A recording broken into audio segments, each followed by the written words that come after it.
In this video, we are installing WOODHAVEN planks with easy-up track and clips over unfinished drywall. You can also install planks directly to floor joists or studs or other existing ceilings using the same easy-up tracks. Easy-up tracks and clips are ordered separately from the WOODHAVEN planks. Other install options are covered in the product installation instructions, which can be found online. Please make sure you wear proper protective gear for this project, including cut-resistant gloves and safety glasses. You'll need the following tools for the job. Please pause the video here and review. A list of these tools is also available in the product installation instructions, which can be found online.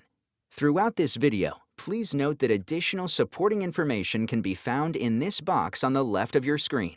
Let's get started. When installing directly to an existing ceiling, find the joists and mark with a chalk line. Running perpendicular to the joists, mark where the tracks will be placed. Start 2 inches from the starting wall.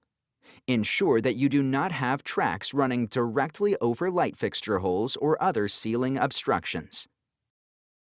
Screw the first easy-up track, making the screw connection at each joist location. Start 2 inches from the parallel wall, with the end of the track against the perpendicular wall. Attach the second track. No need to place end to end. Simply overlap tracks side by side by at least 1 inch. Leave a 1/8 inch gap between tracks. For a great-looking ceiling, it is imperative to level your tracks. Continue screwing tracks to joists in the ceiling. At the finishing wall, install the last track 2 inches away from the wall. Pause the video here to determine your border planks by using this formula, or continue the video and print the worksheet later. You can also find this formula in the product installation instructions online. For the first row, you'll need to cut the tongue side off of the length of the plank.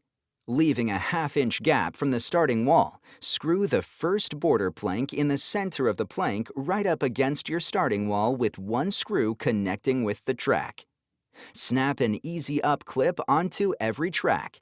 Slide the clip on the track until it connects with the groove of the plank. The clip should loosely hold the upper edge of the groove on the plank. Continue to build your ceiling by connecting the tongue and groove on the long side and end of the plank. Ensure a 3/4 inch gap on the finishing wall to allow for expansion.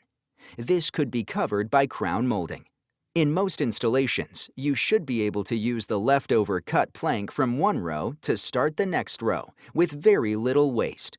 Do not use planks shorter than 26 inches to ensure attachment with 2 clips. Double-check your math for the width of the last plank. Measure the remaining distance to the wall and cut off the groove edge of the plank to fit the space. Support the last plank by either screwing it to the easy-up track at one location or create a ledge using finish nails hammered every 24 inches into the wall directly below the face. Molding will hide screws or nails. We recommend finishing the job with crown molding painted to match other trim in your space. Finally, use a slightly damp rag to remove any dust from your install, leaving you with a beautiful new ceiling. The system is a floating system that allows for natural movement of a home. Ensure that the surface is level and planks are able to smoothly slide within their clips.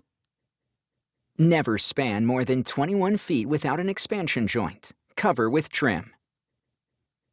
Humidity must be maintained between 30 to 70% relative humidity. Open cartons and allow material to climatize for 2 to 3 days prior to install in the space.